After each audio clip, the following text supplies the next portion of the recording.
He is glowing! It is a miracle. My sweet boy, my sweet boy. The midwife who delivered a baby with golden eyes and promised never to speak. The baby was not crying. That was the first wrong thing.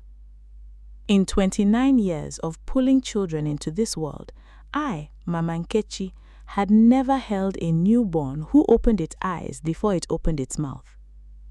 But that night, in a mud-walled room lit by one dying lamp, the child in my hands opened both eyes at once and looked directly into mine. And those eyes were gold. Not brown that catches the light and pretends to shine. Gold.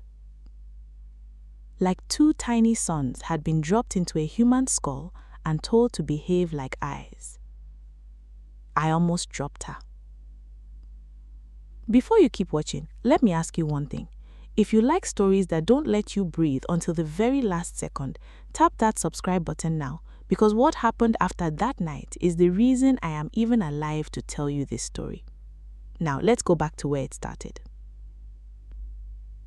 My name doesn't matter as much as what I carry. For 30 years, I have delivered nearly every child born in Amalike, a village tucked between two rivers and one very old forest that nobody enters after dark. I have caught princes and paupers, twins joined by fate, and children so weak the ancestors seemed to be arguing over whether to keep them. I thought I had seen everything a birth could show a woman. I was wrong. The mother's name was Ogona. She was young, barely 20, married to a quiet hunter named Obiora who spoke more to his dogs than to people. She had labored for 11 hours, screaming so hard the compound chickens fled into the bush. And then, in the final push, something in the room changed. The air went cold despite the fire burning beside us. The lamp flame turned blue for exactly 3 seconds. I have not told anyone that detail until now. The baby slid into my hands, silent as a secret, and those gold eyes found mine, and somewhere in the darkness outside, I heard drums that were not being played by human hands. Ogona did not survive the night. She held her daughter once, pressed her lips to that small forehead, and whispered 4 words to me before her breathing slowed and stopped forever. Protect her, say nothing. I did not understand what she meant, not then. I thought it was the delirium of blood loss speaking, the last confused instructions of a dying mother. I did not know that I was receiving a command that would follow me for 18 years and nearly get me killed twice. Before the sun rose, a man appeared at the compound gate. He was old, older than anyone I recognized in Amalike, wrapped in a wrapper the color of dried blood, with cowries strewn around his neck that clicked together even when there was no wind. I knew him only as Dibia Uzoma, the keeper of the shrine at the edge of the forbidden forest, a man who visited the village perhaps twice a year, and always for reasons no one dared to ask about. He did not knock. He did not greet Obiora, who stood frozen in his own doorway, holding a daughter he did not yet understand. Dibia Uzoma walked straight to me, took my hand in both of his, and said words that changed the direction of my life. You have seen the eyes of Amara Ozi. The sun-eyed ones do not return to this land unless war is already walking toward it. You will keep her secret, or you will bury this entire village with your own hands, one grave at a time. I asked him what he meant. He did not answer. Instead, he pressed something cold in my palm, a small clay bead the color of dying embers, and told me that as long as I carried it, my tongue would refuse to speak the truth, even if I tried. Then he was gone, walking into the mist like a man who never existed. I did not believe in curses that could silence a mouth. I was a midwife, a practical woman who trusted her hands more than any priest's mumbling. But 3 days later, when the village head asked me directly what color the baby's eyes were, I opened my mouth to say gold, and the word that came out was brown. I tried again, brown, brown, brown. My own voice betrayed me every single time, smooth and calm, lying without my permission. That was the moment I understood. This was not superstition. This was a chain, and I was wearing it. We named her Amarachi, Grace. It was Obiora's choice, and I did not argue, because if there was ever a child who needed grace to survive what was coming, it was her. If this story is gripping you the way it gripped me 18 years ago, do me a favor and hit that subscribe button before we go further, because trust me, we have barely scratched the surface of what happened in Amalike. Now, you might be wondering why an old midwife would agree to keep such a dangerous secret for a stranger's threat alone. That is not the whole truth. There is a reason my hands shook harder than they should have that night. A memory I had buried so deep I thought it was dead. 41 years before Amarachi was born, my younger sister Chidinema gave birth to a son, and that son had eyes exactly like the ones I saw in Ugona's daughter. Gold, burning, watching. I was 19 then, still learning the craft from my own mother, standing in the corner of that birthing room, too frightened to move. The village elders came within hours, faster than should have been possible, as though someone had already been watching, waiting for a sun-eyed child to appear. They called the boy an abomination, a curse riding into the village on the back of an innocent birth. My sister begged. She screamed until her voice broke into pieces, and I stood there and said nothing because I was young and frightened, and I believed the elders knew better than a terrified girl of 19. They took the baby to the river before dawn. I never saw my nephew again. My sister never spoke a full sentence to me for the rest of her life. She died 3 years later of what the healers called a broken spirit, though I always believed it was simply grief with nowhere left to go. So when Ugona died, whispering, "Protect her, say nothing," and Dibia Uzoma sealed my mouth with his cursed bead, some part of me that had been waiting 40 decades for his second chance stood up inside my chest and said, "This time, no. This time, I will not stand in the corner. This time, I will not let fear decide who lives." I did not tell Obiora about my sister. I did not tell anyone.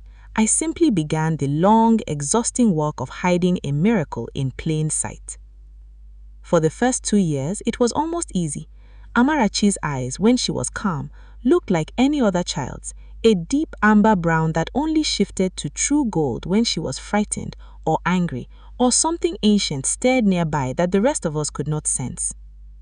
I taught Obiora to keep her indoors during festivals, when the drumming and dancing could unsettle her spirit. I taught him to rub a paste of camwood and shea over her face if her eyes ever began to glow in front of visitors, a trick that bought us precious seconds while the color faded back to normal. But children grew, and growing children ask questions, and other children notice things that adults have trained themselves to lie to themselves about.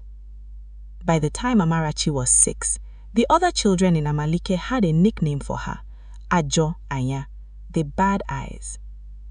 They did not know why they called her that, only that something about looking directly into her gaze for too long made their stomachs turn cold, made them remember nightmares they could not describe the next morning. Children can sense what adult minds have learned to lie to themselves about. I remember the first time the name reached Amarachi's ears directly. She had been playing near the stream with 3 other girls her age, weaving grass into small dolls the way children in Amalike had done for generations, when one of them, a sharp-tongued child named Neka, grew frustrated over a broken doll and spat the nickname at her like a stone, Ajoanya. Amarachi did not cry. That was what frightened me most when I heard about it later. A 6-year-old child called an abomination to her face, and instead of tears, she simply went very still, the way a forest goes still before a storm arrives. That night her eyes glowed gold in her sleep.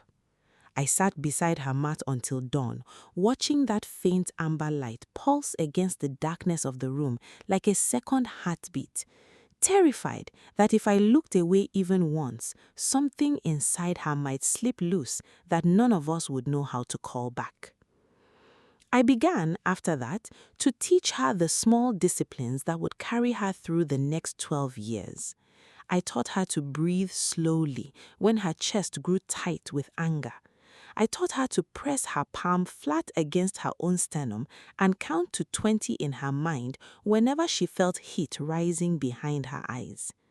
I never told her why these lessons mattered so much, only that a girl who wanted to keep the people around her safe needed to master her own storms before they mastered her.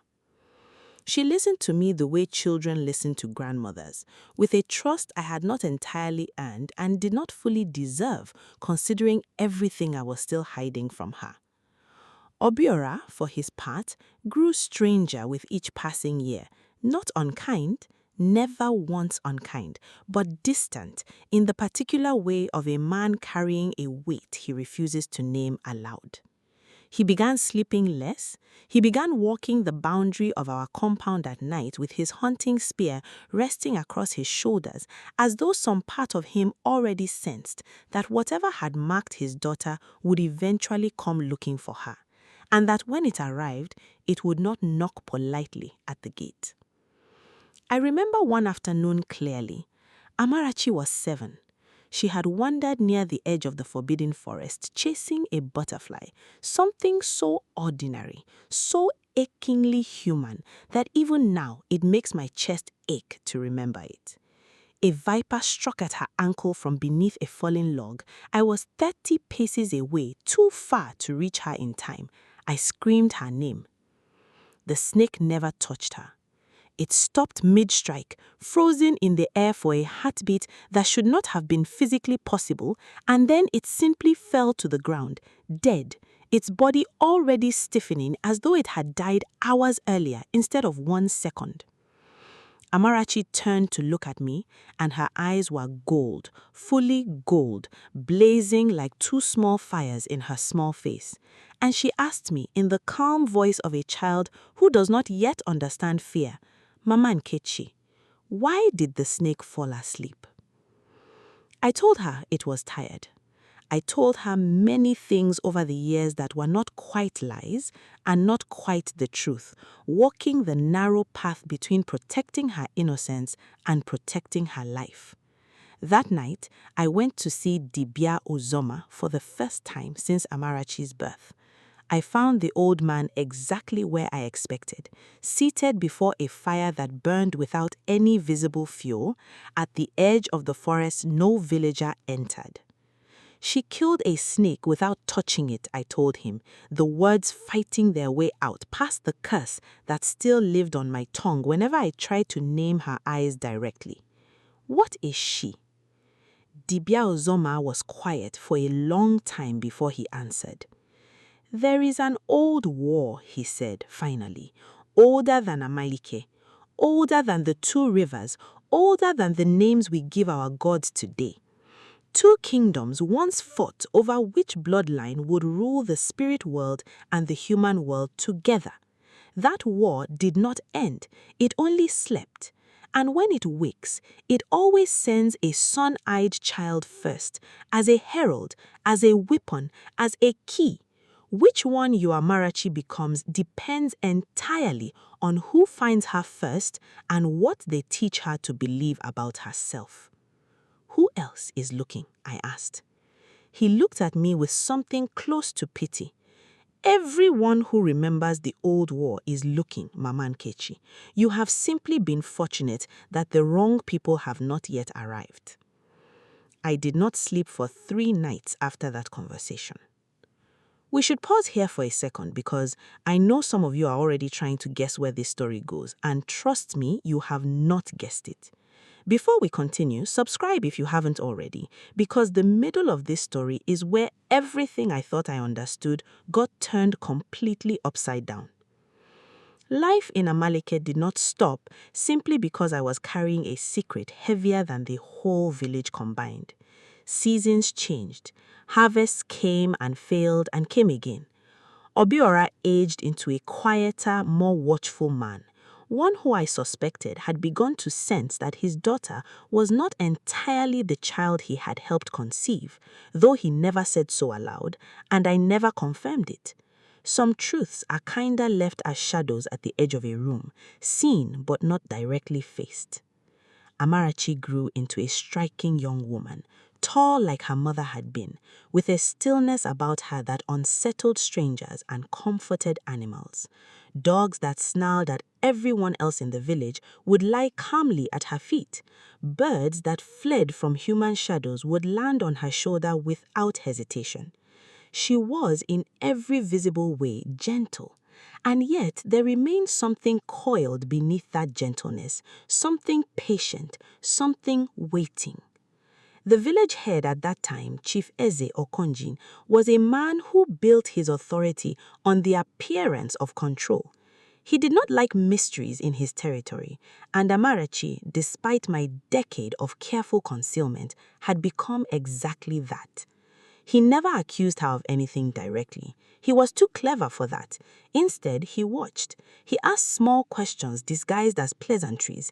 He sent his younger wives to befriend Amarachi and report back small details, the color of her eyes during thunderstorms, the strange calm she carried during the sickness that swept through the village when she was 14 and somehow left every child in her age group alive while claiming victims everywhere else. I noticed the chief watching. I did not fully, that he had already begun making arrangements of his own, arrangements that would nearly cost us everything. There was a particular evening when Amarachi was 15 that I still cannot think about without my hand trembling. Chief Eze Okonji called a gathering under the pretense of discussing that season's yam tribute, a mundane matter that had never before required the presence of every household in Amalike. Halfway through the meeting, without warning, he turned to Obiora and asked in front of the entire village whether it was true that his daughter had never once fallen ill in 15 years, not even during the sickness that had claimed 6 children 2 seasons earlier. The question hung in the air like smoke that refused to clear. Obiora, a man of few words even under comfortable circumstances, said simply that his daughter was blessed with strong health, nothing more.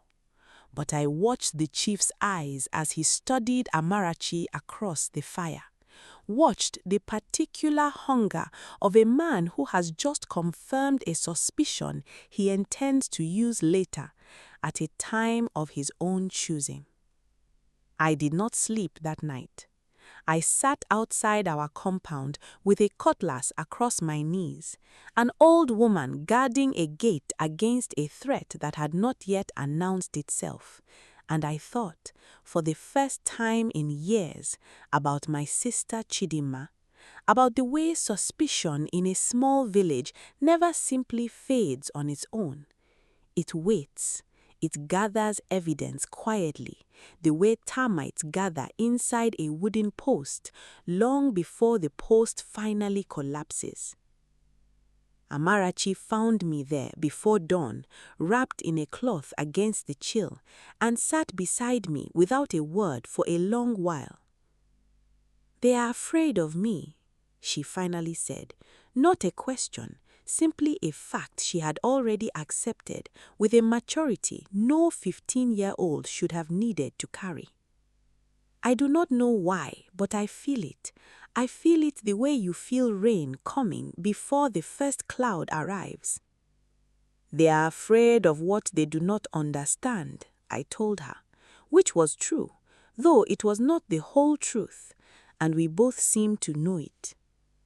"Then help me understand it too," she said, "so that when the fear finally arrives at our door, I am not the only one standing there confused." I could not give her that answer yet.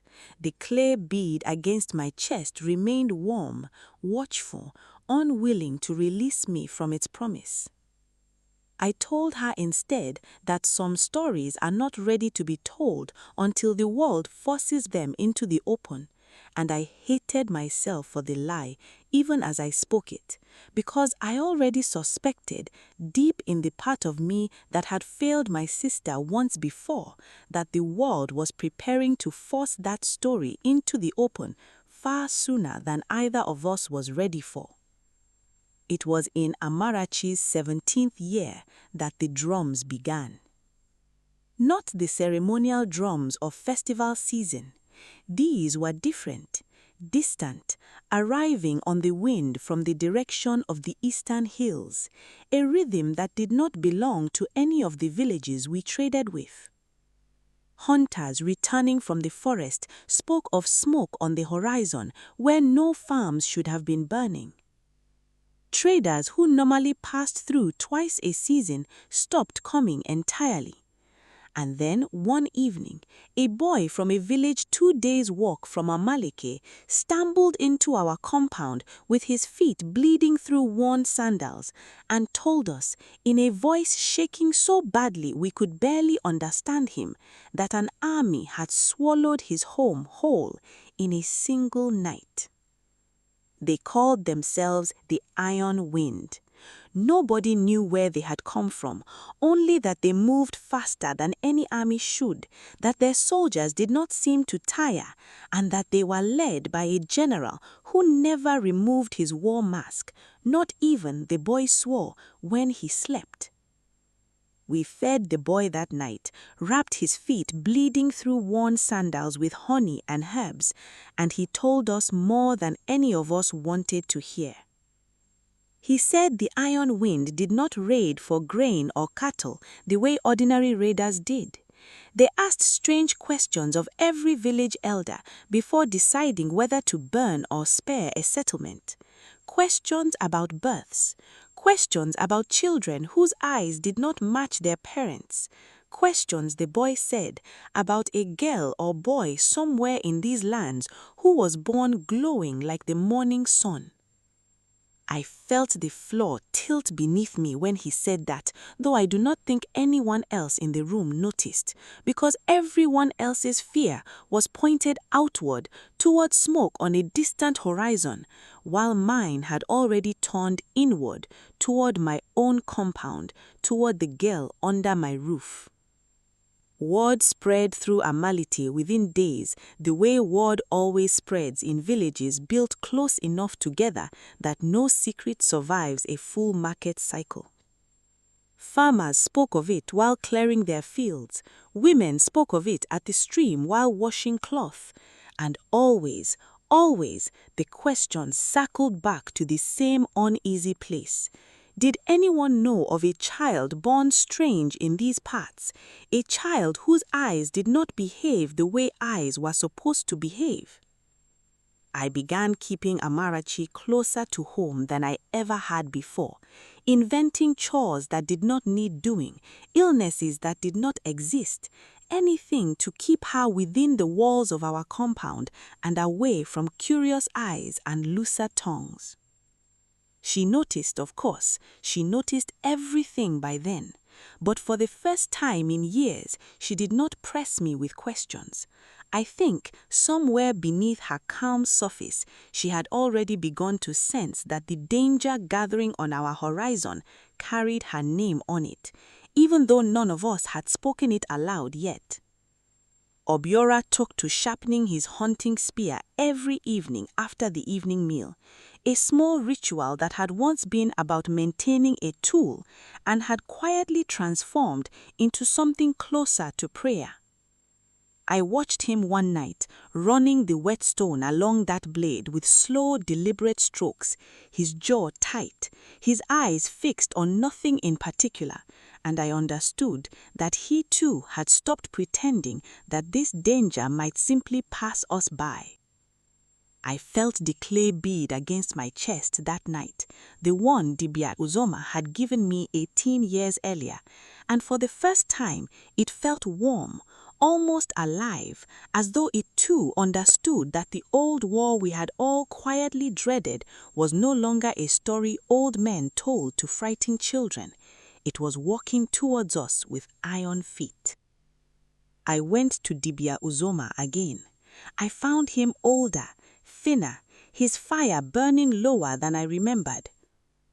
"The old war is waking," he said before I even asked.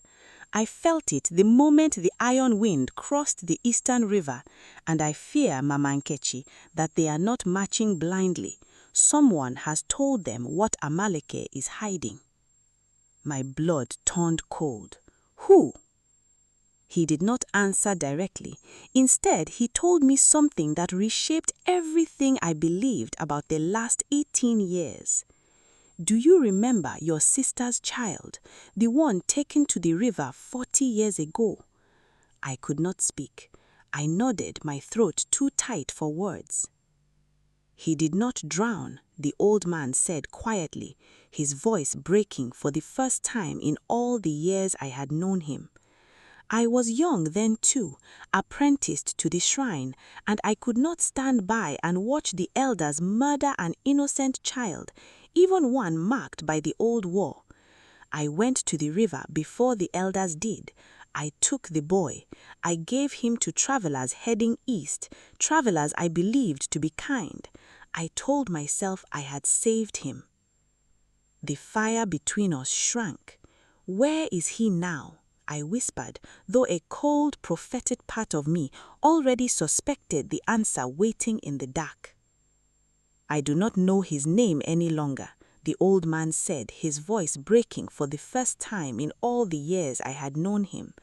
But I have heard from travelers who survived encounters with the iron wind that their general wears a mask because his eyes are gold and he does not wish his own soldiers to see what they are following. I sat in silence for a long time. My nephew, the boy I had failed to protect, the boy whose loss had driven me to become fiercely protective of Amarachi in the first place, might now be leading the very army marching towards my village, hunting for a sun-eyed child, hunting perhaps for the family that had once discarded him like spoilt meat. You cannot know that for certain, I finally said, though my voice sounded hollow even to my own ears. The protest of a woman trying to argue against a truth her body had already accepted. No, Dibia Uzoma agreed, I cannot. But I have lived long enough at the edge of this forest to trust the patterns the spirits show me. And every pattern I have seen since the iron wind crossed the eastern river points towards the same conclusion. The old war does not send its armies randomly, Mama Nkechi. It sends them towards bloodlines. And there are only so many sun-eyed bloodlines left standing in this part of the world for it to hunt. I asked him then, my hands shaking around the cup of palm wine he had offered me, why he had never told me before that night that he had saved my nephew rather than allowed him to drown. Why he had let me carry 41 years of guilt over a death that had never actually happened. His answer was not the comfort I hoped for. Because knowledge is not always messy, he said.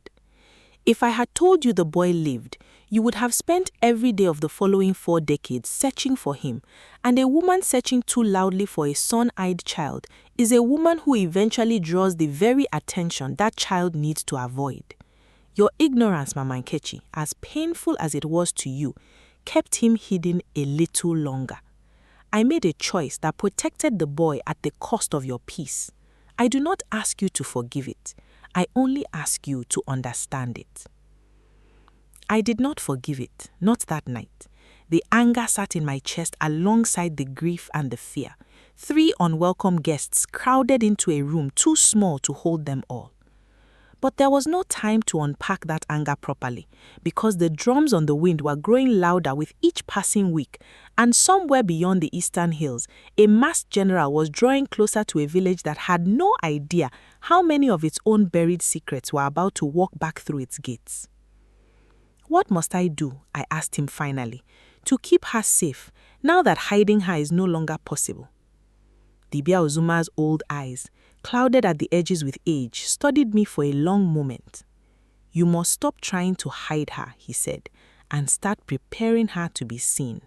There's a difference, Mama Nkechi, between a secret kept out of fear and a truth revealed with strength behind it.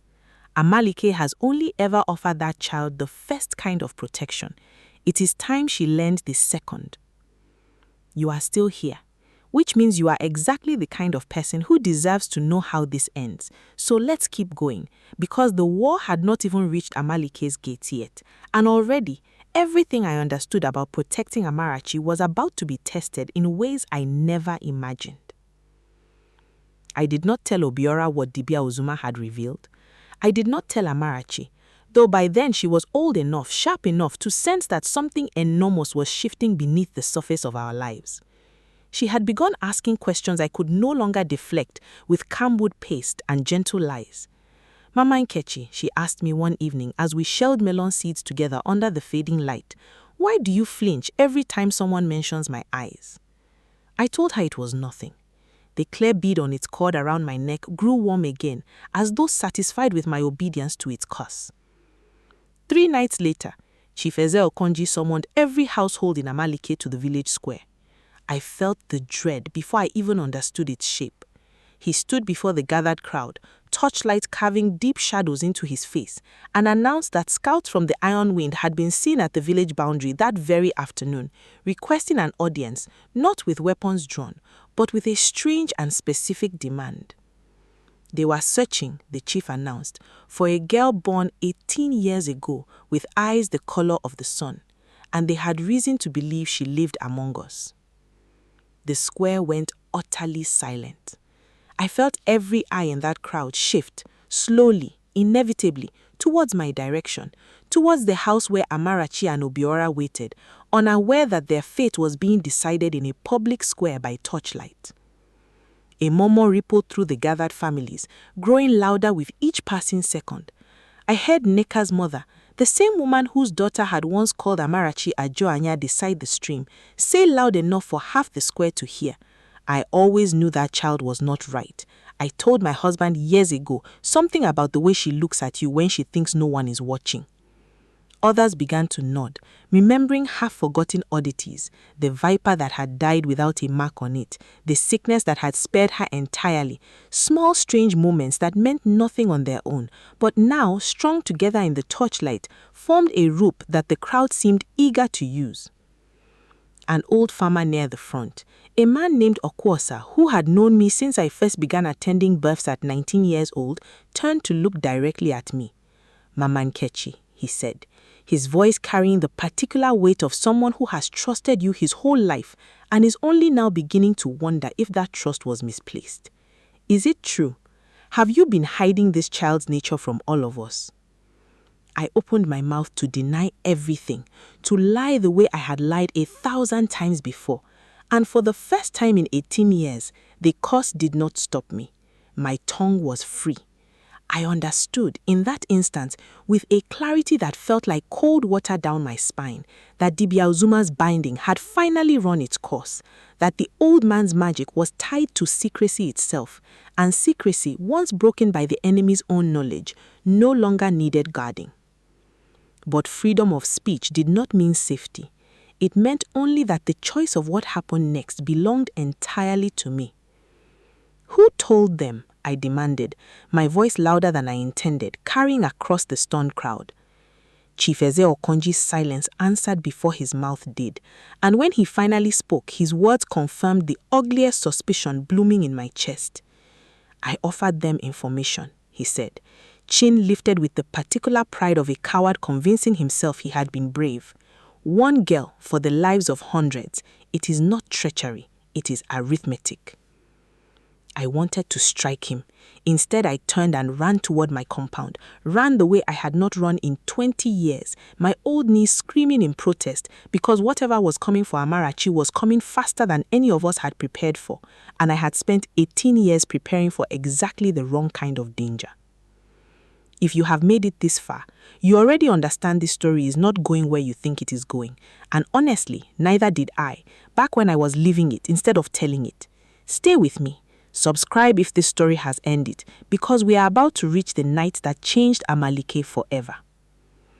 I reached my compound to find Amarachi already standing in the doorway, her eyes fully gold, blazing in the darkness like 2 small suns refusing to set. She had heard, somehow, everything spoken in the square, carried to her on some current the rest of us could not perceive.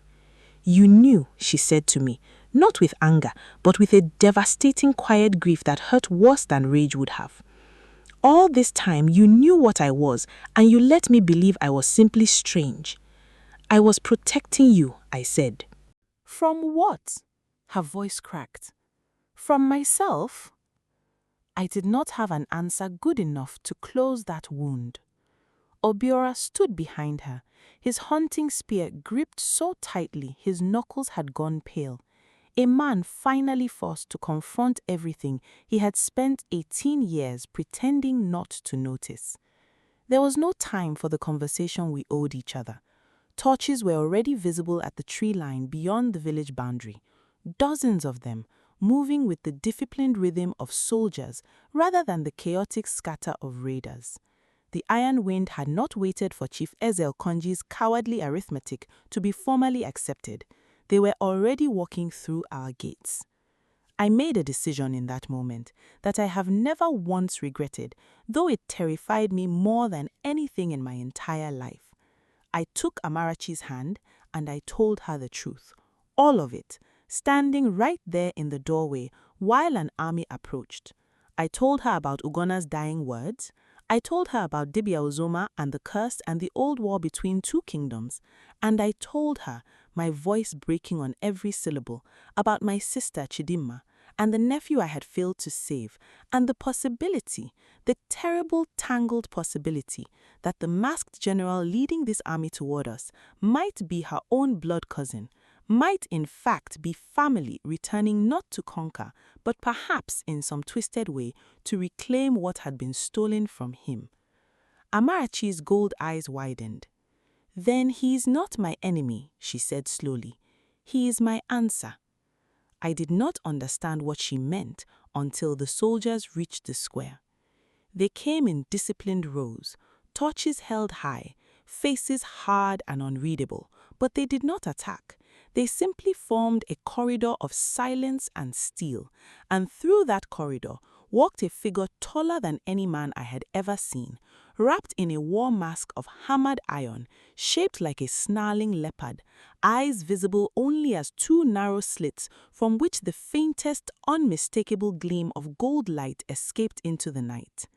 The soldiers themselves were a strange sight up close, far younger than the terrifying reputation of the Iron Wind had led any of us to expect. Boys not much older than Amarachi stood in those disciplined rows, their eyes hollow with the particular exhaustion of children who had marched too many miles, carrying weapons too heavy for their frames. I would learn later that many of them had indeed once been children of burned villages themselves, conscripted the way stray dogs are sometimes claimed by whoever feeds them first, taught obedience through fear long before they were old enough to question it. That knowledge would matter greatly before this story finished, but in that moment, standing in the square, with my heart hammering against my ribs, all I could see was the masked figure at their center, and all I could feel was the terrible certainty that everything I had spent 18 years protecting was about to be tested in the space of a single conversation. Chief Ezel Konji, to his very small credit, stepped forward first, though his voice shook badly enough that his authority as village head evaporated with his first sentence. "We received your scout's message. We are prepared to cooperate." The general did not even look at him. His gaze, hidden behind that iron mask, seemed to move directly past the chief, past the crowd of frightened villagers, and settle instead on Amarachi standing beside me, as though some invisible thread connected the two of them the moment he entered the village boundary. The entire village had gathered by then, drawn by fear and torchlight, Chief Ezel Konji standing near the front with the particular terror of a man realizing his arithmetic had been catastrophically wrong. The masked general stopped 10 paces from where Amarachi stood beside me. His soldiers did not move. The whole village held its breath together, a single organism paralyzed by the presence of something none of us fully understood.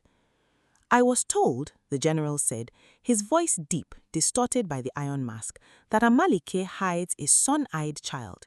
I have crossed 3 territories and burned 2 that refuse to answer my questions honestly. Do not waste my patience with lies." "There is no need for lies," I said, stepping forward despite my trembling legs, despite every survival instinct screaming at me to remain silent. "I am the woman who delivered her. And I believe, if the stories about your own eyes are true, that I once delivered your mother's child as well 41 years ago before you were taken from a riverbank by a frightened old priest who could not bear to watch you die." The entire square went utterly still. Even the wind seemed to pause. Slowly, deliberately, the general reached up and removed his iron mask. Underneath, his face was worn, scarred along one cheek, but unmistakably familiar in the way that family resembles family across generations. Something in the set of the jaw, the shape of the brow that echoed my own long-dead sister's face so closely that my knees nearly gave out beneath me. And his eyes, freed from the mask's shadow, blazed gold, exactly as gold as Amarachi's, exactly as gold the infant I had failed to save 4 decades earlier. "My name," he said, his composed voice cracking for the first time, "was taken from me the night your village decided I did not deserve to live. I do not know what to call myself anymore. The people who raised me called me Adaka Ronu. I have spent my entire life becoming powerful enough that no village, no chief, no frightened old woman with a clay bead around her neck could ever again decide whether a child like me deserved to breathe." I felt the truth of Dibia Ozuma's confession settle into my bones like cold water. This was him, my nephew, alive and standing before me not as a lost boy seeking comfort, but as a general commanding an army capable of erasing my village from the earth in a single night. We are getting close to the climax now, closer than you probably realize. So if this story has kept you on edge the way it kept an entire village on edge that night, make sure you're subscribed, because what happens in the next few minutes changes everything you think you understand about who the real enemy in this story is. Amarachi stepped forward before I could stop her, moving past me with the calm, deliberate grace that had unsettled strangers her entire life. She stood directly before Adakarono, this man who was both stranger and cousin, both threat and mirror. "You came for me," she said, not a question. "I came for the child the prophecy speaks of, the one whose blood can finally end the old war between the two kingdoms, one way or another. I did not know until this moment that it would also be my own blood." What does the prophecy actually say? Not the version men have twisted for their own purposes, the true version. Adaka Ronu studied her for a long moment before answering. That when two sun-eyed children of the same bloodline stand together beneath one sky, the ancient war finally ends, not through conquest, but through the choice they make together. My masters in the East told me only half of that prophecy. They told me if I found you and brought your blood to their altar, I would finally have the power to reclaim everything stolen from me the night I was left to drown. They did not tell me the ending required a choice rather than a slaughter, because a slaughter served their ambitions far better than peace ever could. I watched something shift in his scarred face, watched 18 years of programmed hatred begin to crack under the weight of a truth he had never been permitted to hear. Chief Eze Okonji, sensing perhaps his last opportunity to salvage his failed arithmetic, made the worst decision of his cowardly life. He signaled, quietly, to a cluster of village guards positioned near the square's edge, guards he had apparently armed and stationed there in advance, hoping to seize the moment of confusion to strike down the general and present his head as a trophy that would somehow undo his earlier betrayal. The guards moved. Spears rose, and Amarachi, without a single word, turned toward them with her eyes now fully, blindingly gold, and every weapon in their hands simply stopped, frozen mid-motion exactly as that viper had 8 years earlier, held by a force none of us could see, but all of us could feel pressing against our own chests like invisible hands. "No more killing," Amarachi said, her voice carrying an authority far beyond her 18 years. "Not by my chief's cowardice, not by my cousin's army. This war has already taken enough from this family." Adaka Ronu stared at her, at this cousin he had never known existed until moments ago, wielding a power that mirrored his own, but wearing it like a shield rather than a sword. Something in his expression softened, just slightly, just enough. "They will kill you for this," he said quietly. The masters I serve want blood, not diplomacy. If I return without completing my mission, they will send another army, one I cannot control, one that will not stop at Amalike's boundary. Then let them come, Amarachi said, and for the first time that night, I heard real fear beneath her steady voice, fear she was refusing to let win. I would rather face 100 armies with the truth standing beside me than spend one more day, the way this village has spent 18 years, whispering about what I am instead of simply asking me. Adaka Ronu studied her for a long moment, his scarred face unreadable in the torchlight. You do not know what it costs to refuse men like the ones I serve, he said. I was raised inside their compound since the age of 3. I do not remember my mother's face except in fragments too broken to trust. Everything I am, every skill, every hardened piece of my character was built by hands that wanted a weapon, not a nephew, not a cousin, not a person at all. You speak of truth as though it is simply a matter of courage. For me, it has always been a matter of survival, and I learnt very young that survival rarely leaves room for such luxuries. Then let this be the first time it does, Amarachi said, stepping closer to him despite the soldiers bristling around their general, despite Obiora's sharp breath behind her. I'm not asking you to be brave for the whole world, cousin. I am asking you to be brave for one night, in one village, in front of one family that never should have lost you in the first place. Then don't return to them at all, I found myself saying, my own voice joining hers before I had fully decided to speak. Come home instead. It was such a simple sentence, and yet I watched it land on a man who had spent 41 years believing he had no home to return to, watched it hit him more with force than any weapon his soldiers carried. This is where I have to be honest with you, because I promised at the beginning of this story that it would not end the way you expected, and I meant it. What happened next was not a clean victory. It was not a joyful reunion wrapped in celebration. It was something far more painful and far more true to how these old wounds actually heal, which is to say, slowly and never without cost. Adaka Ronu lowered his weapon. He ordered his soldiers to stand down, to make camp outside the village rather than within it, giving Amalike one night of uneasy peace, while he wrestled with a decision that would define the rest of his life. I sat with him that night, the two of us alone, beside a fire he built with his own hands, and I told him everything about his mother, about Chidima's broken heart, about the years of silence that followed her loss, about how she died believing her son had drowned in a river that never actually claimed him. He wept, a general who commanded fear across 3 territories, who wore an iron mask specifically so his own soldiers would never witness weakness in his eyes, wept openly before the aunt who had once stood frozen in a corner while his life was nearly stolen from him. Tell me something true about her, he finally said, once the worst of it had passed, once his breathing had steadied into something closer to calm. I thought for a long moment, reaching back across 40 years to a version of my sister I'd almost let the grief erase entirely. I told him. She hummed when she was nervous.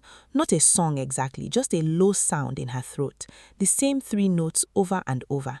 She did it the whole night you were born, right up until the moment they took you.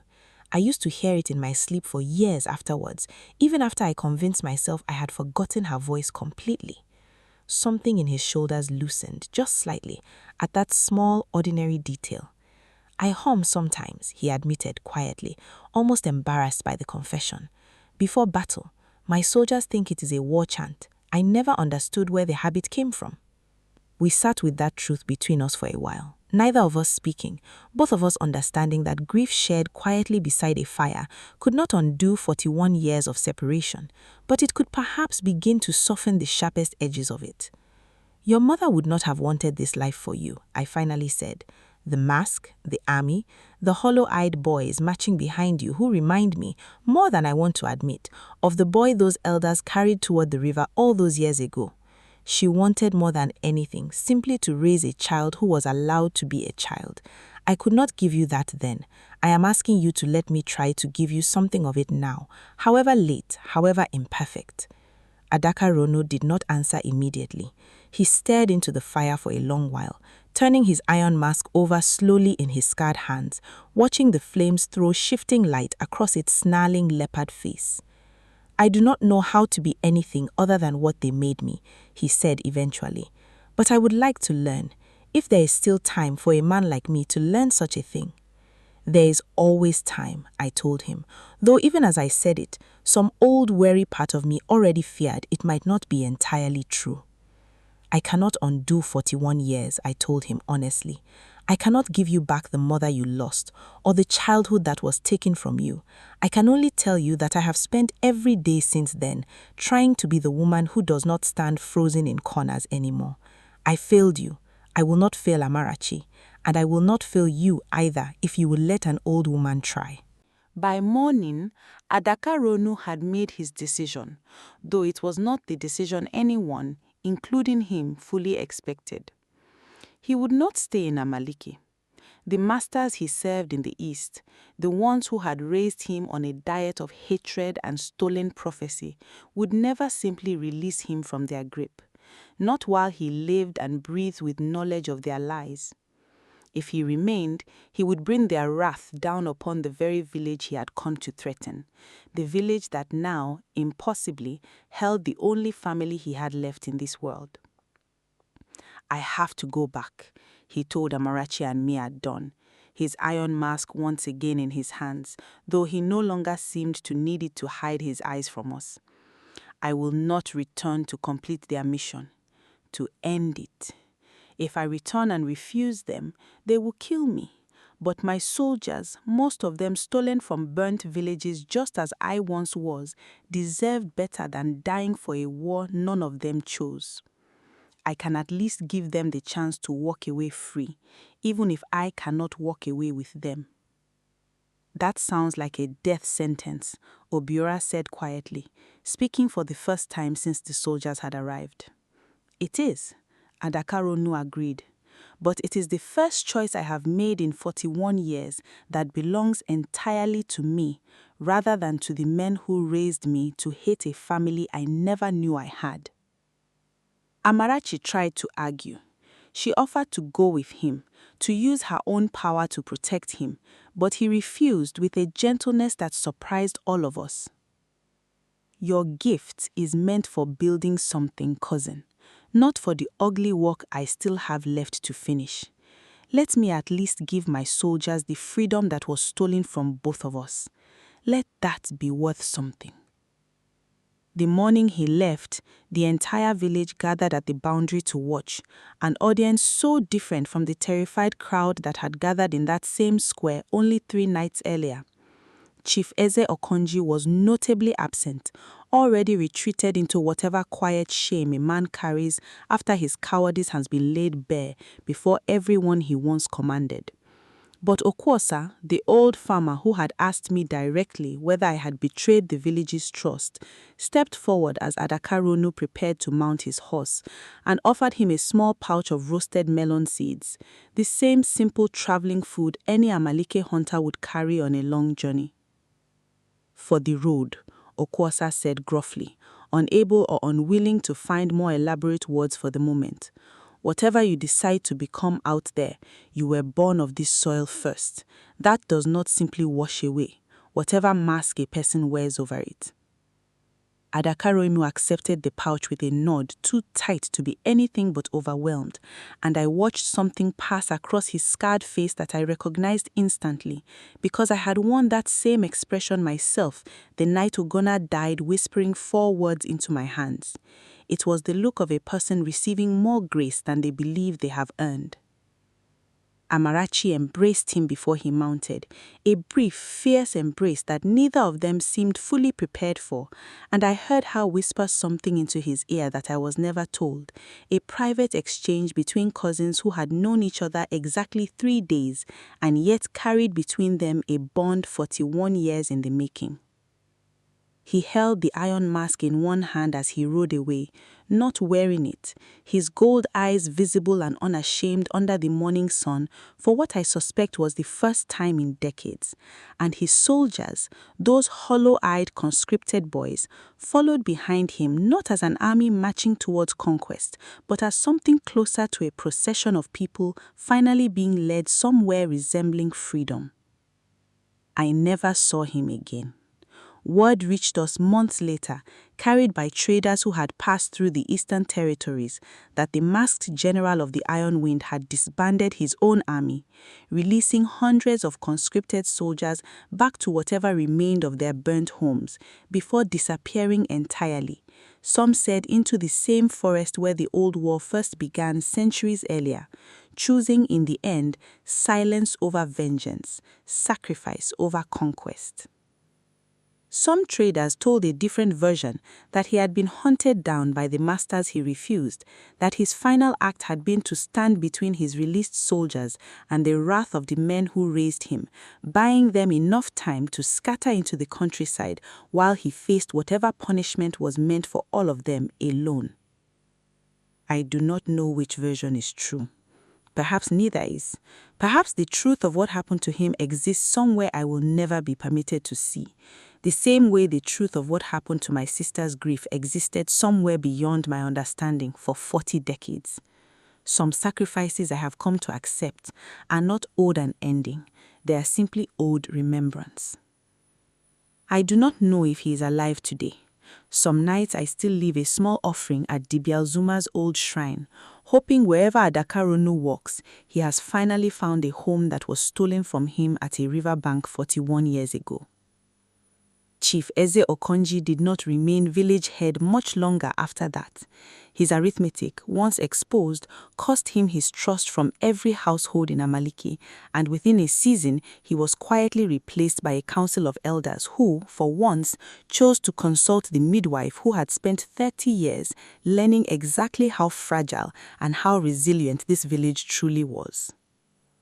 And Amarachi, my golden-eyed girl who I delivered into silence and raised inside a lie meant to protect her, grew into exactly what the true prophecy always promised, not a weapon for either kingdom to wield, but a woman who chose again and again to end cycles of harm rather than continue them.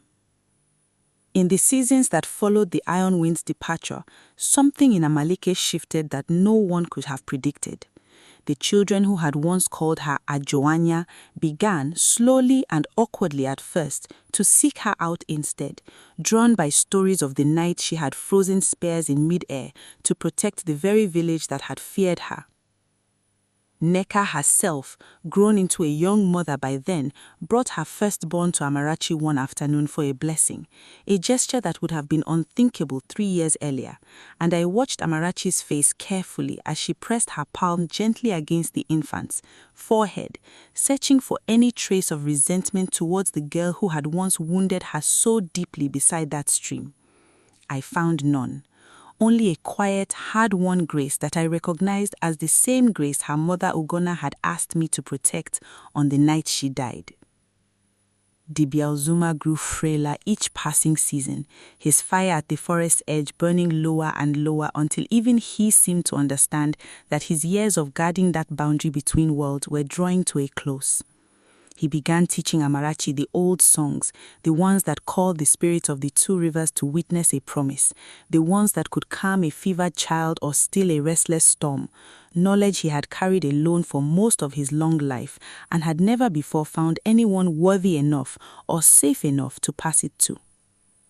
She left Amalike eventually, not fleeing danger this time, but walking willingly towards the shrine in the Forbidden Forest, taking on the mantle Dibialzuma could no longer carry alone, becoming the keeper of a peace that cost our family 2 generations to finally secure.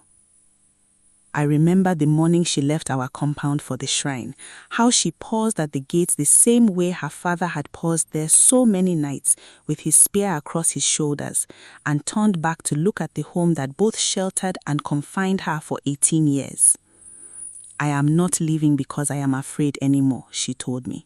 I am leaving because I finally understand what I am meant to protect, and it is bigger than one compound, one village, one frightened old midwife's promise. But I will always come back, Mama Nkechi. This will always be the place where someone chose to believe I deserved to live. Obiora walked her pathway into the forest himself, farther than any hunter of Amalike had gone in living memory, and returned that evening, changed in some quiet way he never fully explained to me, though I suspected he had finally said aloud to his daughter all the things his silence had never permitted him to say across 18 years of careful, watchful love. I am old now, older than Dibia Ozoma was the night he first walked into my compound and sealed my mouth with a cursed clay bead. I no longer wear that bead. I do not need it anymore. I speak freely now about everything, including the sister I failed and the nephew I could not save until it was almost too late. Chief Eze Okonji lived out the remainder of his years in Amalike, though never again in a position of authority. And I will confess, with the honesty age has finally given me permission to speak, that I struggled for a long time to forgive him. It was Amarachi, strangely enough, who taught me how. She visited him once, near the end of his life, when illness had confined him to his mat and stripped away whatever pride had once armored him. I asked her afterward why she had bothered, after everything his arithmetic had nearly cost us. Because carrying anger toward him would have cost me more than it ever cost him, she said. I did not go to tell him he was forgiven. I went so that I would not have to carry the weight of hating him for the rest of my life. Those are different things, Mama Nkechi, and I learned the difference from watching you carry your sister's grief for 41 years before you finally set it down. That sentence undid me more thoroughly than anything else that entire strange, impossible season had managed to do. I had spent so many years believing I was protecting Amarachi from the truth of what happened to Chidima's son, and somewhere along the way, without my noticing, she had absorbed the deeper lesson buried inside that grief anyway. That silence, kept out of fear, only ever multiplies the pain it was meant to contain, and that the bravest thing a person can do is set the weight down before it crushes the people who come after them. Obiora passed peacefully some years later, in the dry season, holding my hand and Amarachi's both, the quiet hunter finally at rest after 2 decades of standing guard over a secret larger than any of us fully understood at the time. I still visit his grave every new moon, the way I once visited Chidima's, though the visits feel different now, less like penance and more like conversation, an old woman telling the dead what has become of the world they left behind. I think often about Ugonna, the young mother who handed me her daughter and 4 words that reshaped the rest of my life, and I wonder sometimes whether she understood, even in her final failing breaths, exactly what she was asking of me, or whether some deeper instinct simply guided her toward the one person in Amalike, stubborn enough, guilty enough, and finally brave enough to carry it through to the end. I like to believe she knew. I like to believe that somewhere beyond this world, she has watched her daughter grow into precisely the woman she hoped for, gold eyes blazing not with danger, but with the particular light of someone who chose, again and again, to build rather than destroy. There is a small ceremony now, held once every year on the anniversary of the night the iron wind marched into our square, though it bears no resemblance to the frightened gathering that first inspired it. The elders call it Inkuputa Ezioku, the speaking of the truth. Every household in Amalike is invited, if they choose, to share one truth they have been carrying in silence, something small or something enormous, something that has grown heavier for the years spent unspoken.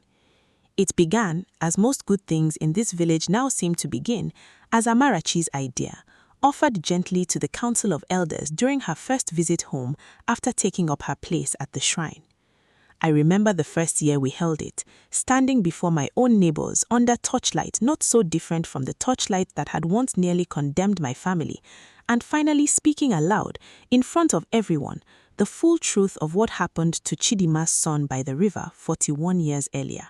The truth that I had confessed only to Dibia Ozoma, and later to Adaka Ronu himself, but never once to the wider village that had carried out that terrible act. Some of the older families wept. A few would not meet my eyes for weeks afterward, recognizing perhaps their own parents' or grandparents' hands in that old cruelty. But something loosened in Amalike that night that had been knotted tight for 2 full generations, and I have watched, year after year since, as more and more families find the courage to loosen their own knots as well.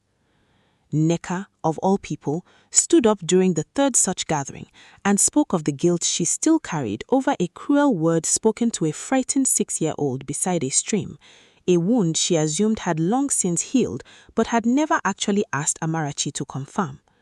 Amarachi, seated among the elders by then, just reached across the fire and took her hand, and the whole square watched 2 women, one's child and one's tormentor, release something neither had realized they were still carrying. I think often about Adakaronu during these gatherings, wondering whether wherever he ended up, whatever became of him after he rode east with his mask carried instead of one, he ever found a fire of his own beside which to finally speak his truths aloud. I hope he did. I hope the boy who was taken to a river before dawn and given away to strangers eventually found even one night of the peace this village learned to offer only after nearly losing everything to protect it. Sometimes, on quiet evenings, I walk to the edge of the forbidden forest myself, old knees and all, and sit near the place where Dibia Ozoma's fire once burned without fuel.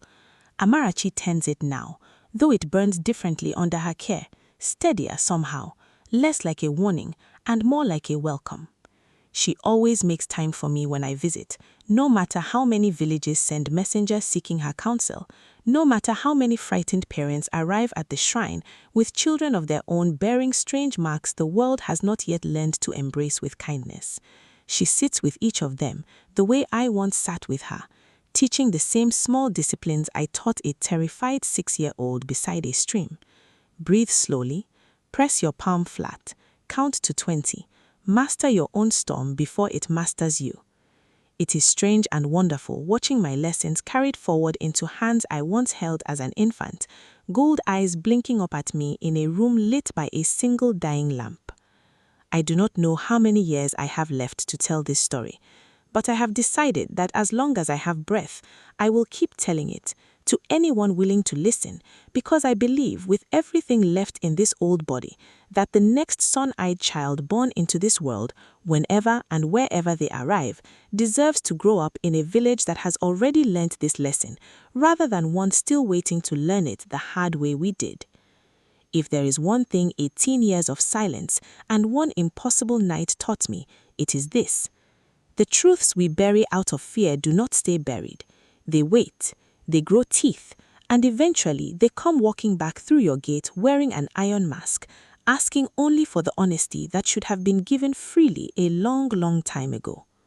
So if this story moved something in you tonight, if it made you think about the secrets your own family has buried, the wars that never truly end but only sleep, waiting for the next generation to either continue them or finally, bravely choose something different, then do one thing for an old midwife before you go. Subscribe. Not because I need the number to feel like this story mattered, but because somewhere out there is someone who needs to hear that it is never, ever too late to stop standing frozen in the corner. This has been the story of the midwife who delivered a baby with golden eyes and the vow of silence that nearly cost an entire village everything, until one old woman finally chose to speak.